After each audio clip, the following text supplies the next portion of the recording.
And though the ibex would never know this, though its life, like the lives of all ibexes, would go completely unnoticed and unappreciated in the annals of history, it was about to become the sole living witness to a truly extraordinary sight. Something's wrong. Perhaps it was a glint in the corner of its eye, a tiny, almost imperceptible vibration beneath its hooves. Whatever the reason, the ibex was suddenly compelled to lift its head and take in the sight of the vast desert below. There, off in the distance, it spotted a small cloud of dust moving steadily across the twisted beiges and browns. This, in and of itself, was hardly unusual. Dust clouds sprung up all the time, dancing randomly across the desert like swirling spirits. But two things made this cloud unique. One, it was moving in a perfectly straight line, from right to left. Two, it was being followed by a second, much larger cloud. At least it looked that way.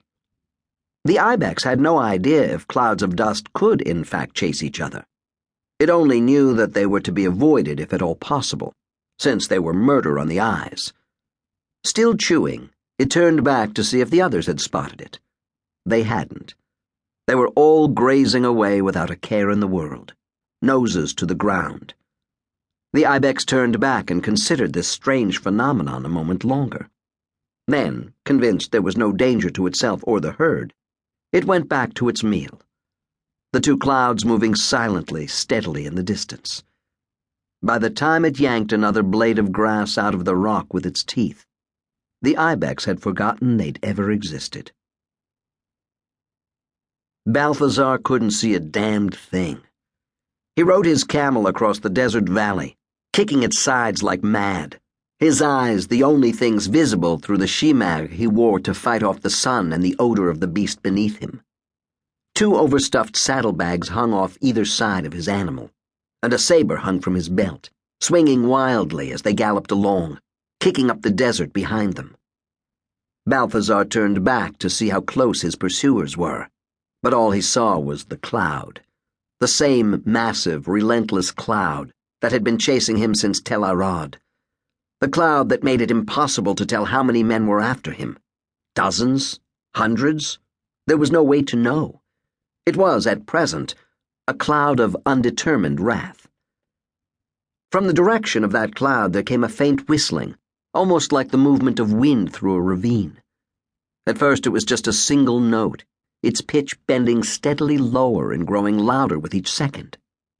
This note was joined by another and another, until the air behind Balthazar's head was a chorus of faint whistles, each of them starting soprano and tilting tenor as they grew louder, closer.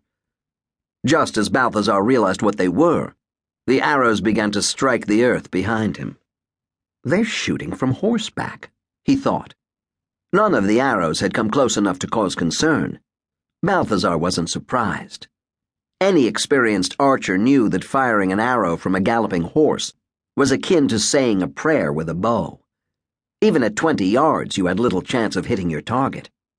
From this distance, it was hopeless, a sign of either desperation or anger. Balthazar didn't think the Judeans were desperate. They were furious, and they were going to take that fury out on his skull if they caught up to him. After all, the untold legions in that cloud weren't just chasing the thief who'd made off with a fortune of stolen goods, and they weren't after the murderer who'd killed a handful of their comrades. They were trying to catch the Antioch Ghost. It was a nickname born of the only two things the Romans knew about him: that he was Syrian by birth, in which case it was a good bet that he'd grown up in Antioch, and that he had a knack for slipping into the homes of the wealthy and making off with their riches without being seen or heard. Other than those scant facts and a rough physical description, the Romans had nothing, not his age, not even his real name. And while the Antioch Ghost wasn't particularly inspired as nicknames went, it wasn't all that bad either.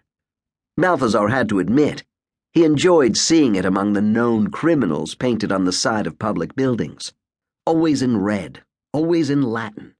Reward, the Antioch Ghost, enemy of Rome.